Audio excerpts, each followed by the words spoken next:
రెండవ సమూయేలు గ్రంథము, ఈరోజు వాక్య ధ్యానాంశమై 2వ సమూయేలు గ్రంథము 19వ అధ్యాయము మొదటి వచనం చదువుకుందాం. సమయం చాలా తక్కువ ఉంది, త్వరగా కానివ్వండి.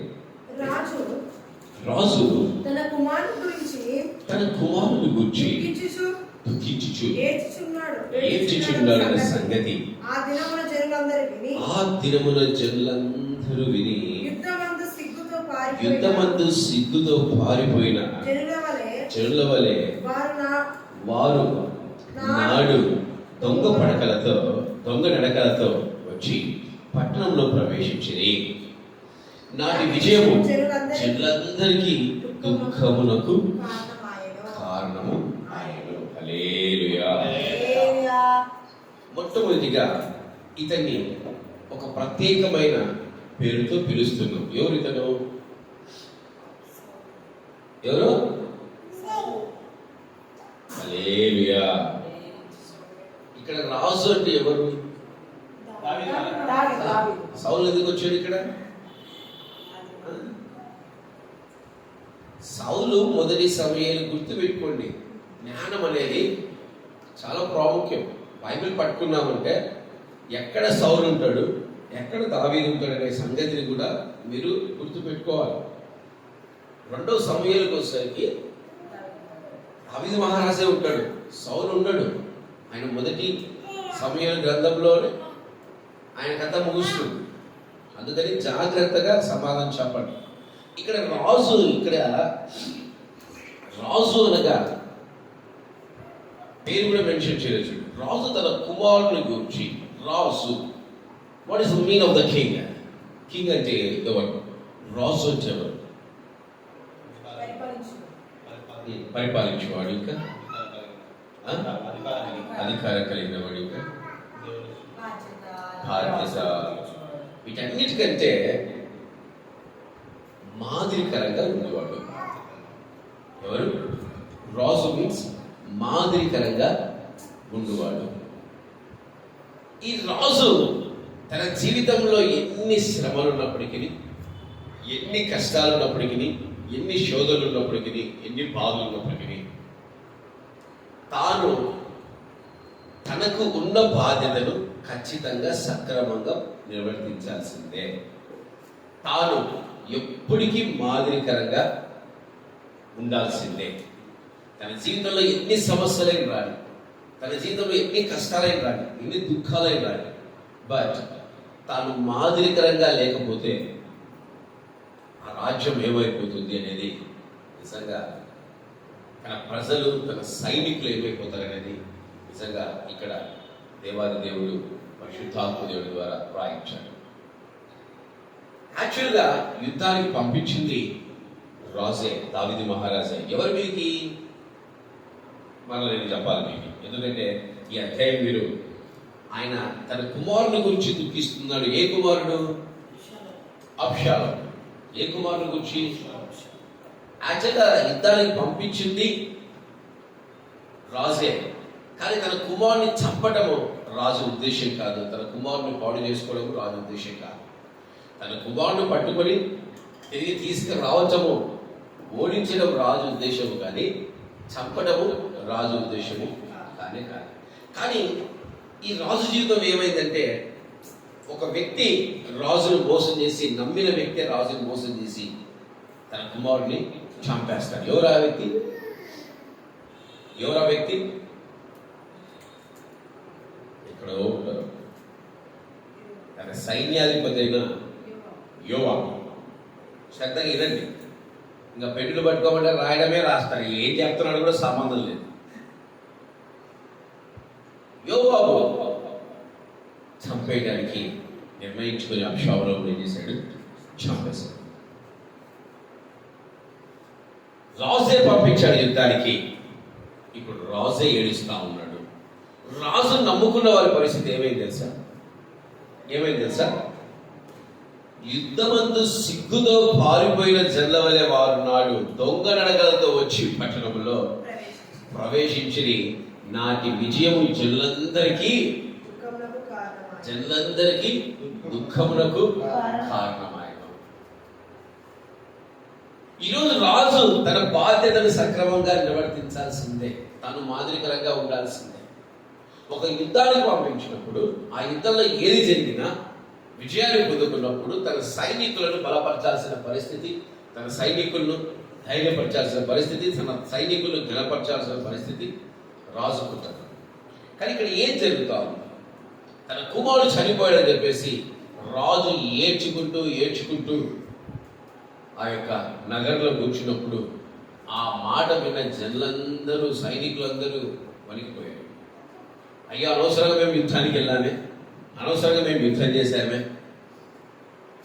దొంగతనంగా వచ్చారంట పట్టణంలోనికి. ఎటు వచ్చారంట? దొంగతనంగా వచ్చారంట. ఆ రోజు యుద్ధము జరిగిన ఆ విజయము వారికి దుఃఖాన్ని చేకూర్చు. ఎవరి వాళ్ళ జనులు ధైర్యంగా యుద్ధం చేశారు, జనులు ధైర్యంగా పోరాడారు, జయించారు, అబ్షాలోమును జయించారు. కానీ ఆ విజయము జనులకు ఏమైపోయిందంట? ఆ విజయం జనులకు ఏమైపోయిందంట? దుఃఖంగా మార్చబడింది. ఈరోజు మన జీవితాల్లో కూడా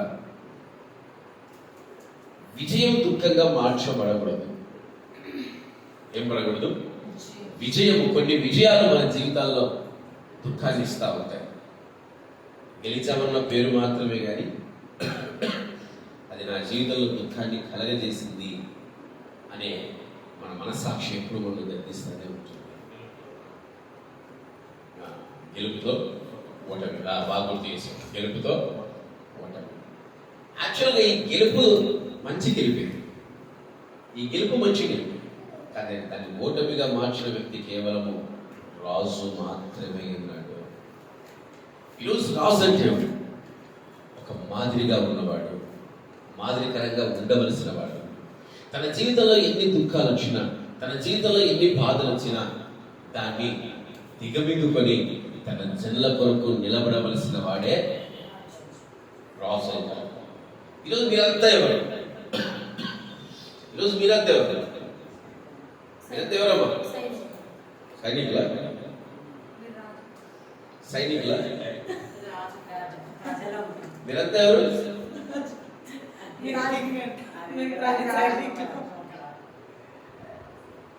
సరే, ఇంకొక ప్రశ్న అడుగుతాను.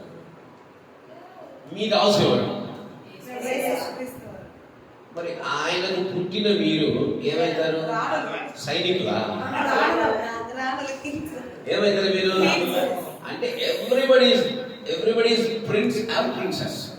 ఇక్కడ ప్రతి ఒక్కరు రాజకుమారులే, రాజకుమార్తె. ఈరోజు రాజు అయిన నీవు, నీ ప్రవర్తన ఎలా ఉండాలి? ఒక్కసారి జ్ఞాపకం చేసుకో. ఒకసారి జ్ఞాపకం చేసుకో. నీకు ఇచ్చిన దేవుడు నీకు ఇచ్చిన బాధ్యతను, నీ జీవితంలో ఎన్ని కష్టాలు వచ్చినా, ఎన్ని పోరాటాలు వచ్చినా, నీ కుటుంబం ద్వారా ఎన్ని శోధనలు వచ్చినా నువ్వు దేవుని కొరకు నిలబడాలి, బాధ్యత కొరకు నిలబడాలి. ప్రతి ఒక్కరికి నువ్వు ఎలా ఉండాలి? నువ్వు మాదిరికరంగా ఉండాలి. ఈరోజు నీ కుమారుడు సచ్చాడనో, నీ కుమారుడు సచ్చిందనో, నీకు శోధనలు వచ్చాయనో, నేను నడిపించవలసిన వారిని నువ్వు హీనపరుస్తూ దుఃఖపరుస్తే జీవితాలు ఎలా ఉంటాయో ఒకసారి జ్ఞాపకం చేసుకోండి. నిన్ను నమ్మి వెంబడిస్తున్న వారు సిగ్గుతో తలదించుకుంటున్నారు. నిన్ను నమ్మి వెంబడిస్తున్న వారు ఏం చేస్తున్నారు తెలుసా? సిగ్గుతో తలదించుకుంటున్నారు. ఎందుకు? కారణం ఏంటి? కేవలం నీ ప్రవర్తనే. యుద్ధానికి వెళ్ళబడింది నువ్వే, ఆ యుద్ధంలో విజయం సాధిస్తే ఏడుస్తున్నది నువ్వే. నువ్వు ఎటువంటి పరిస్థితిలో ఉన్నా, ఓ రాజకుమారుడా, ఓ రాజకుమారుడే, నీ కుటుంబంలో నీ కొరకు ఎన్ని శోధనలు వచ్చినా, నీ తమ్ముడు సచ్చినా, నీ అన్న సచ్చినా, నీ అక్క సచ్చినా, ఎవరు చనిపోయినా, ఎవరు ఆత్మీయంగా చనిపోయినా నువ్వు వారి గురించి దుఃఖపడాల్సిన అవసరము లేనే లేదు. ఎందుకు? అబ్షాలోము తప్పు చేశాడు. అబ్షాలోము తన తండ్రికి విరుద్ధంగా జీవించాడు. అబ్షాలోము తన తండ్రిని చంపాలనుకున్నాడు. కనుక దేవుడు అతనికి ఏం చేశాడు? మరణాన్ని ఇచ్చాడు. ఈరోజు ఒక వ్యక్తి చనిపోతే నువ్వు వారి కొరకు దుఃఖపడుతూ, నువ్వు వారి కొరకు చింతిస్తూ మాదిరికరంగా ఉండవలసిన నీవు కృంగిపోతే, కృంగుదలకి వెళ్ళిపోతే నిన్ను నమ్ముకున్న నీ చెల్లి ఏమవుతారు? నిన్ను నమ్ముకున్న నీ వారేమవుతారు? ఈరోజు భర్తకి ఒక సమస్య వచ్చింది, వారి కుటుంబం నుంచి ఒక శోధన వచ్చింది. భార్యకి ఒక సమస్య వచ్చింది, కుటుంబం నుంచి శోధన. ఆ శోధన ఎదిరించవలసిన బాధ్యత, ఆ శోధనను భరించాల్సిన బాధ్యత నీకే ఉంటుంది.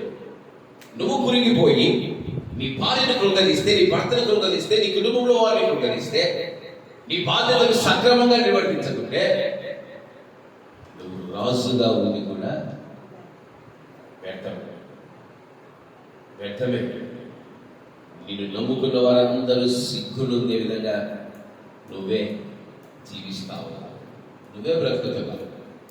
నీ రక్త సంబంధానికి నువ్వు లోబడిపోతావు, నీ రక్తానికి లోబడిపోతా ఉన్నావు. నీ రక్త సంబంధం కంటే తన ప్రజలను పరిపాలించడానికే రాజు ఉన్నాడు.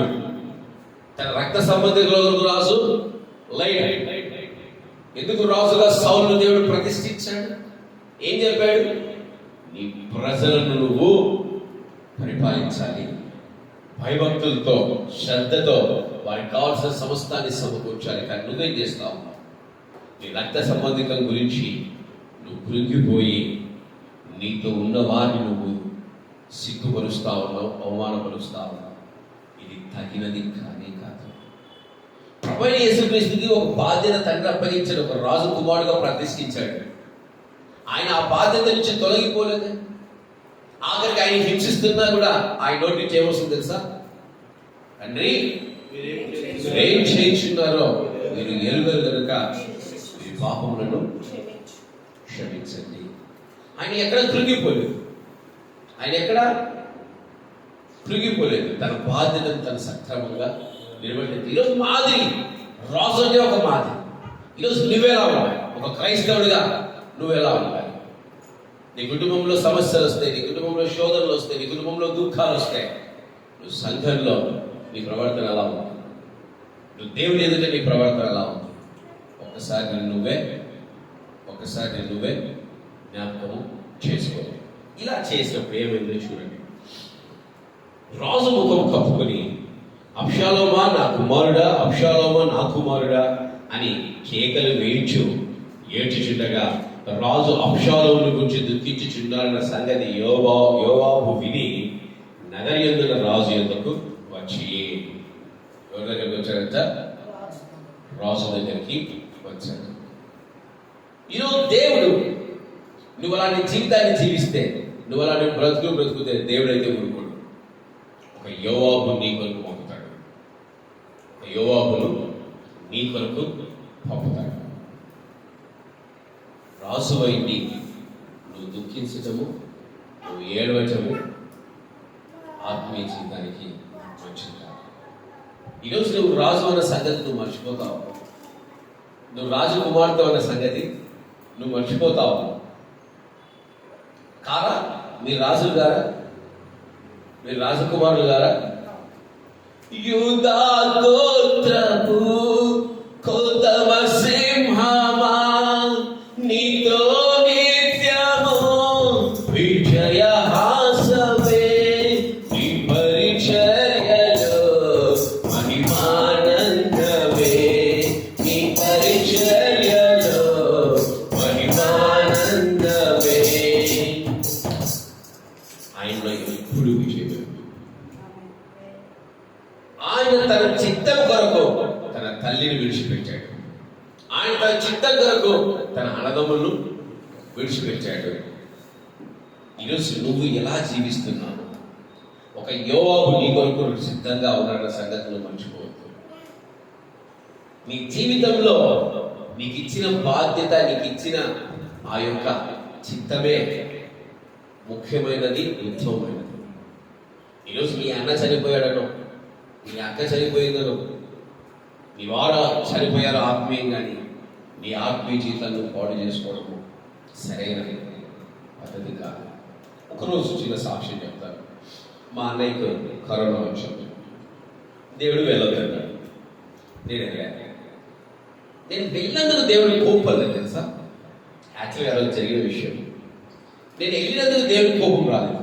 నేను దేవునితో ఒక మాట చెప్పాను, నా అన్న చనిపోతే నన్ను కూడా చంపేసింది, నా అన్న మరణిస్తే నన్ను కూడా చంపేసింది. ఈ మాట దేవునికి దుఃఖం కలిగించింది.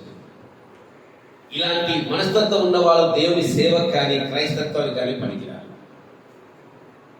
నీ అన్న ఆత్మీయ జీవితం నీ అన్నకు సంబంధించింది. ఈరోజు నీ తమ్ముడు ఆత్మీయ జీవితం నీ తమ్ముడికి సంబంధించింది. ఈరోజు నీ తల్లి ఆత్మీయ జీవితం నీ తల్లికి సంబంధించింది. వారి కొరకు నీ ఆత్మీయ జీవితాన్ని పోడు చేసి నాకు మరణాన్ని దేవా అంటే దావీదులాగా దేవుణ్ణి దుఃఖపరుస్తావు, దేవుణ్ణి బాధపరుస్తావు. ఈరోజు నువ్వు ఎటువంటి పరిస్థితిలో ఉన్నా నువ్వు దేవుని కొరకు రోషంగా నిలబడాలి. నీకు నువ్వు మాదిరికరంగానే ఉండాలి. ప్రతి ఒక్కరికి నువ్వు ఎలా ఉండాలి? మాదిరికరంగా ఉండాలి. యేసే సమస్తమని జీవించే వాళ్ళు ఎంతమంది ఇప్పుడే పాడారు. తల్లి కుండునా నీ ప్రేమ, కన్న తండ్రి కుండునా నీ ప్రేమ, అన్న కుండునా నీ ప్రేమ, సొంత చెల్లి కుండునా నీ ప్రేమ. ఇప్పుడే పాడతాం. పాటలకేనా మన జీవితం? ఈరోజు నీ జీవితం నీ కుటుంబమా? ఈరోజు నీ జీవితము నీ అన్నదమ్ములా? ఈరోజు నీ జీవితం నీ అక్క చెల్లెళ్ళ? దావీదుకి తన జీవితము తన కుమారుడైనట్టు బ్రతుకుతా ఉన్నాడు. దావీదుకి తన జీవితం తన కుమారుడైనట్టు బ్రతుకుతా ఉన్నాడు. దేవుడికి దుఃఖం అనిపించింది. యోవాబును లేపాడు దేవుడు.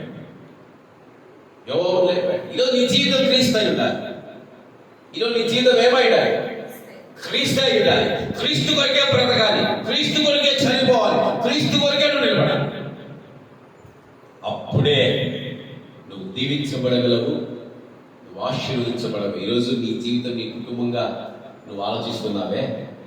ఈరోజు నీ జీవితం నీ రక్త సంబంధికంగా నువ్వు ఆలోచిస్తున్నావే?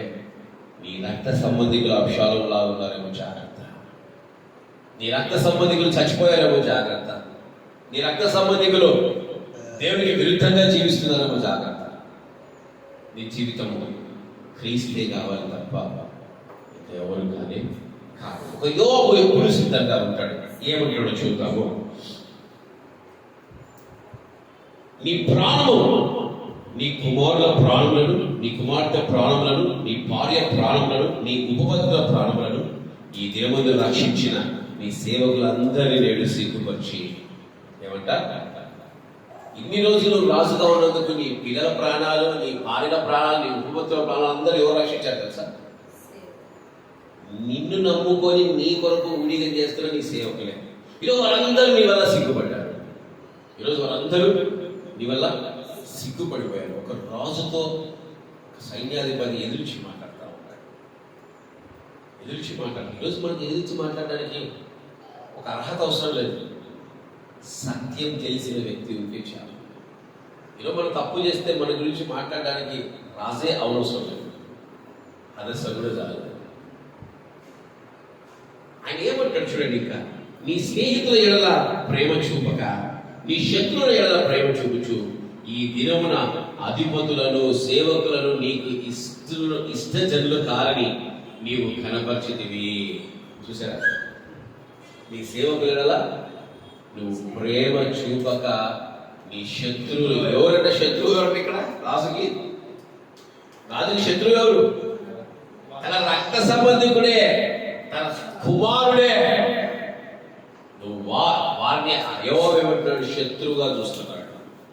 నువ్వు ప్రేమ చూపుతున్నావు కనుక ఈరోజు నిన్ను నమ్మిన వారందరూ నువ్వేం చేసావంట? సిగ్గుపరిచావు. ఏం పరిచారంట? సిగ్గుపరిచావు. మేమందరము చనిపోయి అబ్షాలోము బ్రతికి ఉన్న ఎడల అది నీకు ఇష్టమగునేమో మాట ఈ దినమున నేను తెలుసుకొనిచున్నాను. ఏమంట? నీ కొడుకు ఒక్కడు బ్రతికి మేమంతా చచ్చిపోతాం. ఈరోజు నాకు తెలియాలి, నీకు నీ కుమారుడు ముఖ్యమా? నిన్ను ఎదిరించిన కుమారుడు ముఖ్యమా?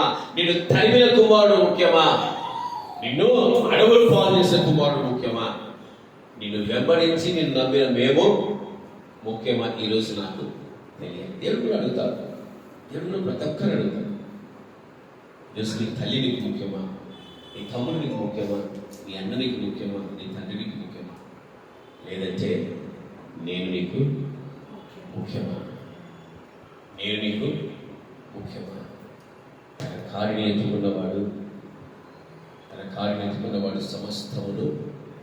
సమస్తమును విడిచిపెట్టి ఆయనను మాత్రమే వెంబడించాలి, సత్యమును మాత్రమే వెంబడించాలి.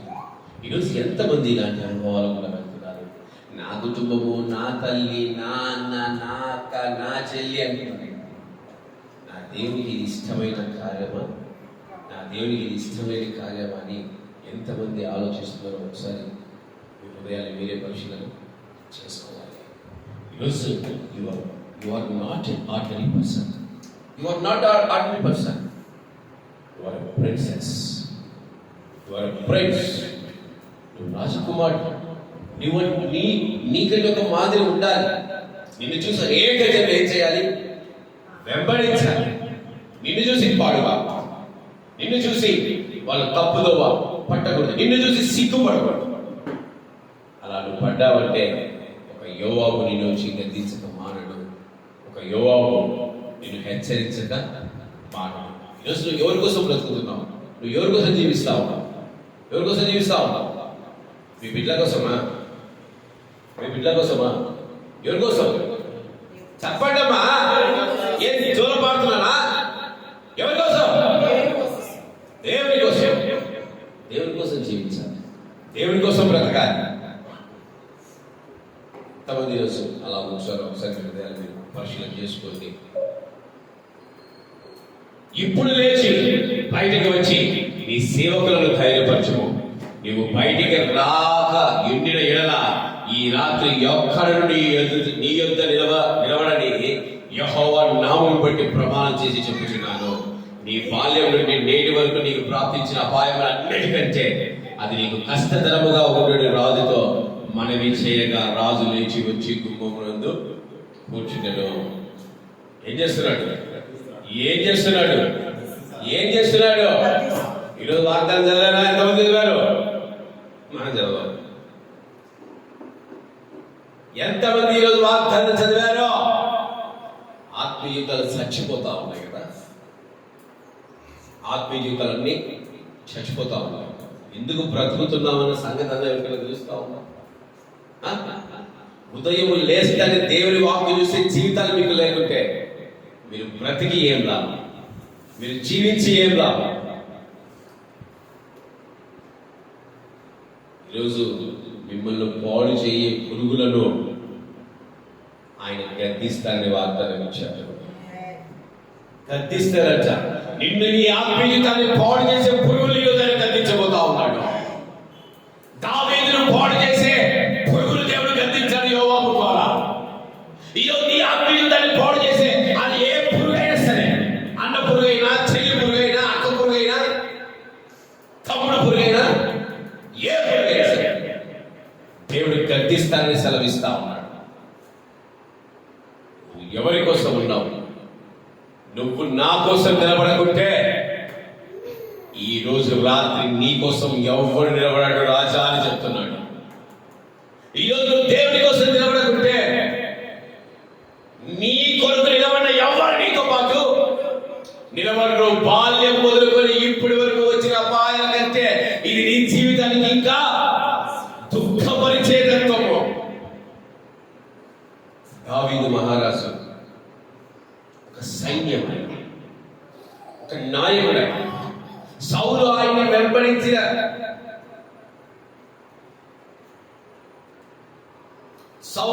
వెంబడించిన రోజు నుంచి ఆయనకంటూ ఒక సైన్యం ఉంది, ఆయనకంటూ ఒక నడిపింపు ఉంది, ఆయన ఒక నాయకుడు. ఈరోజు నువ్వు దేవుని కొరకు నిలబడలేదా? నీ వారి కొరకు నువ్వు నిలబడలేదా? అయిపోయాయి. నీ కొరకు ఎవ్వడు నిలబడడు. నీ కొరకు ఎవ్వడు నిలబడడు. దావీదు దెబ్బకు లేసి వచ్చి కూర్చున్నాడు. ఎవరు గద్దిస్తే? ఒక రాజుని ఎవరు గద్దిస్తే? ఒక సైన్యాధిపతి గద్దిస్తే, యెహోవా నామములో ప్రమాణం చేస్తున్నానని చెప్తే దెబ్బకు లేచి బయటకు వచ్చి కూర్చొని వారందరినీ పలకరిస్తా ఉన్నాడు. నాకు కింద వచనాలు చూస్తే వారందరితో మాట్లాడినట్టు మనం చూస్తున్నాం. ఈరోజు అనేక పురుగులు నిన్ను పాడు చేస్తా ఉన్నాయి. అనేక పురుగులు నీ ఆత్మీయ జీవితాన్ని పాడు చేస్తా ఉన్నాయి. దేవుడు వాటిని గద్దించబోతున్నాడు. దేవుడు వాటిని గద్దిస్తానంటున్నాడు. ఈరోజు నువ్వు దావీదు వలె కాక క్రీస్తు వలె నిలబడాలి. దావీదు తన రక్త సంబంధికుడికి ఇంపార్టెన్స్ ఇచ్చాడు. దావీదు తన చనిపోయిన కుమారుడి కొరకు ఏడుస్తున్నాడు. తన కుమారుడు తను వెంబడించాలని బాధ లేదు. తన కుమారుడు తను దుఃఖపరచాలని బాధ లేదు. తను నమ్ముకున్న వాళ్ళు సిగ్గుపడతారని బాధ లేదు. తను మాదిరికరంగా ఉండవలసిన వాడే అనేకులను కృంగదీసేవాలన్న బాధ దావీదు మహారాజుకు లేదు. అందుకే ఒక యోవాబు దేవుడు లేపాడు. ఒక యోవాబు ద్వారా దేవుడు దావీదు మహారాజును గద్దించే ప్రకారము ఈరోజు నీ ఆత్మీయ జీవితాన్ని తినివేసే పురుగులు అనేక పురుగులు అయి ఉన్నాయి. ఆ పురుగులన్నింటినీ దేవుడు గద్దించాలంటే, ఆ పురుగులన్నింటినీ దేవుడు పాడు చేయాలంటే, వాటిని నుంచి దూరపరచాలంటే ఈరోజు నువ్వు క్రీస్తులాగా ఆయన కొరకే జీవించాలి. ఆయన కొరకే బ్రతకాలి. నీ ప్రాణ ఆత్మ శరీరములన్నీ ఎవరికి ఇవ్వాలా? ఎవరికి ఇవ్వాలా? ఈరోజు నీకు ఒక అనారోగ్యం వచ్చింది అనుకోండి, ఎవరు బాగు చేస్తారు? ఎవరు బాగు చేస్తారు? మనుషులు బాగు చేయగలరా? కనీసం మనుషులు పట్టించుకుంటారా? నిన్ను బాగు చేసి నీకు రాజ్యాన్ని ఇచ్చి నిన్ను రాజుగా చేస్తే, గొర్రెలు కాచున నిన్ను రాజుగా చేస్తే, ఈరోజు ఆయనను వెంబడించే జనులను సిగ్గుపరుస్తే దేవుడు ఊరుకుంటాడు. ఈరోజు నువ్వు ఎవరివి? నువ్వు ఎవరివి? ఆయన నీకు ఒక రాజ్యాన్ని ఇచ్చాడు. నిన్ను ఒక రాజుగా ఎన్నుకున్నాడు. నీకంటే ఒక స్థానం ఇచ్చాడు. నీకంటే ఒక ప్రేమను ఇచ్చాడు. నీకంటే ఒక గుర్తింపుని ఇచ్చాడు. నువ్వు ఎవరి కోసం బతకాలి? అబ్రహాము వారసులు అంటే దావీదయ్య అబ్రహాము వారసులాగా ప్రవర్తించాడా? తన సజీవంగా ఉన్న కుమారుని దేవుడి కొరకు బలిగా అర్పించేవాడే అబ్రహాము. అందుకే ఆయన విశ్వాసాలకు తండ్రి అయ్యాడు. విశ్వాసానికి మూల కారణం అయ్యాడు. ఆయన వారసత్వం వచ్చిన దావీదు మహారాజు ఏం చేస్తా ఉన్నాడు? ఎదిరించి చంపాలనుకున్న కుమారుడి కోసం దుఃఖపడ్డం వ్యర్థమో. ఎదిరించి చంపాలనుకున్న కుమారుడి కోసం దుఃఖపడ్డం వ్యర్థమో. నేను నమ్ముకున్న జనుల కోసం నువ్వు బ్రతుకో. నేను నమ్ముకున్న వారి కోసం నువ్వు బ్రతుకో. అదే దావీదు మహారాజు పోతే పోయాడు. దేవా, నువ్వు ఇచ్చిన శాపం నా జీవితంలో నెరవేర్చింది అనుకుంటానని సంతోషపడింటే బాగుంది.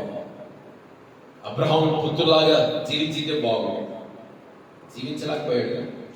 ఈరోజు నువ్వు కూడా దావీదు మహారాజులాగా జీవిస్తున్నావేమో, దావీదు మహారాజులాగా బ్రతుకుతున్నావేమో. దేవుడు గద్దిస్తున్నాడు, జాగ్రత్త.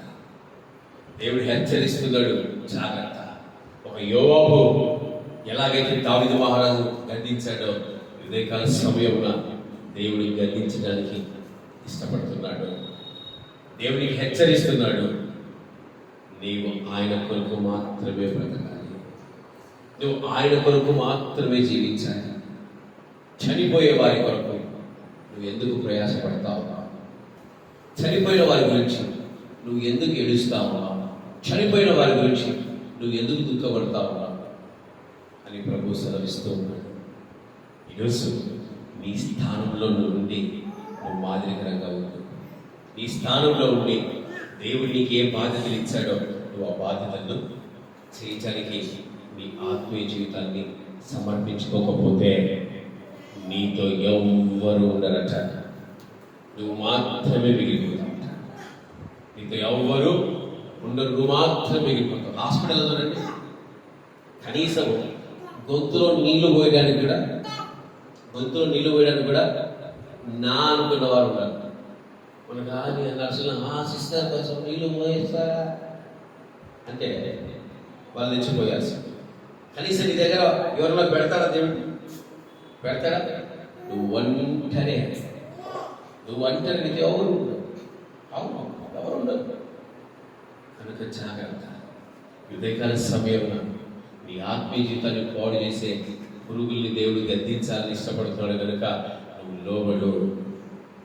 లోబడు, ఆయనకు లోబడు. ఆయన కార్యాలు మాత్రం నువ్వు చేయటానికి నువ్వు ప్రయాస పడు. తన కాడిని ఎత్తుకున్న వారిని ఎవరెవరు విడిచిపెట్టాలంట? తల్లిదండ్రులే, అన్నదమ్ములే, అక్క చెల్లెల్ని, బంధుమిత్రులని. లోకస్తులు వెంబడిస్తారు. లోకస్తులు లోకాన్ని వెంబడిస్తారు. ఆత్మీయులు వెంబడిస్తారు. తెలుసు నువ్వు ఎలా ఉన్నావు. లోకాన్ని వెంబడించి లోకస్తుల ద్వారా నువ్వు గద్దెంపు పొందే హీనమైన స్థితిలో నువ్వు జీవిస్తున్నావేమో జాగ్రత్త. ఈరోజు నీ పైన ఒకే ఒక వ్యక్తికి అధికారం ఉంది. నిన్ను ముట్టాలన్నా, నిన్ను తిట్టాలన్నా, నిన్ను గాయపరచాలన్నా, నిన్ను కొట్టాలన్నా అది ప్రభు అయిన యేసుక్రీస్తు అయ్యిండాలి తప్ప ఎవరు ఉండవు. కనుక నీ ఆత్మీయ జీవితాన్ని పరిశీలన చేసుకొని ఉదయకాల సమయంలో నువ్వు మాదిరికరంగా ఉంటావు. నీ రక్త సంబంధుల కొరకు నువ్వు ప్రయాస పడవద్దు. నీ రక్త సంబంధికుల కొరకు నువ్వు ఏడవద్దు. నీ రక్త సంబంధికుల నువ్వు చింతించవద్దు. వాళ్ళు మరణించి ఉన్నారు. వాళ్ళు ఏమయ్యారంట? మరణించి ఉన్నారు. నువ్వు ఎవరి కోసం బతకాలి? ఎవరి కోసం బతకాలి? క్రీస్తు కోసం బతుకు. సమస్తాన్ని నీ పాదముల చెంతకు ఆయన చేర్చగలడు. సమస్తాన్ని ఆయన నీకు అందించగలడు. కనుక ఉదయకాల సమయంలో ఈ ఆత్మీయ జీవితాన్ని పరిశీలన చేసుకుంటూ దేవుని కొరకు జీవించడానికి, దేవుని కొరకు బ్రతకడానికి మాత్రమే నువ్వు ప్రయాసపడు. నా వారు, నా జీవితం, నా బ్రతుకు, నా అన్న, నా తమ్ముడు, నా అక్క, నా తల్లి నువ్వు జీవించావనుకో, నువ్వు దేవునికి ఇష్టడుగా నువ్వు ఉండలేవు. అబ్రహాము ఒక్కడే చెప్పి నేను ముగిస్తున్నాను. అబ్రహాము ఎందుకు విశ్వాసాలకు తండ్రి అయ్యాడు తెలుసా? ఒకే ఒక రీజన్, ఓన్లీ వన్ రీజన్. తన కొరకు తన కుమారుని కూడా చంపడానికి, దేవుని కొరకు తన కుమారుని కూడా చంపడానికి వెనకాడలేదు. అనగా ప్రభువైన యేసుక్రీస్తు అని చెప్పింది, ఆయన నన్ను వెంబడించిన వాడు సమస్తాన్ని విడిచిపెట్టడం అబ్రహాము చేసింది. కనీసం ఇల్లు కట్టుకున్నాడా? అందుకే ఆయన విశ్వాసం అయ్యాడు. తెలుసు మీ కొరకు జీవిస్తున్నావా, దేవుని కొరకు జీవిస్తున్నావా అనేది ఒకసారి నువ్వే పరిశీలన చేసుకుని ఈ వాక్యాన్ని దేవుడి దీవించి ఆశీర్వాదించును గాక. ఆమేన్.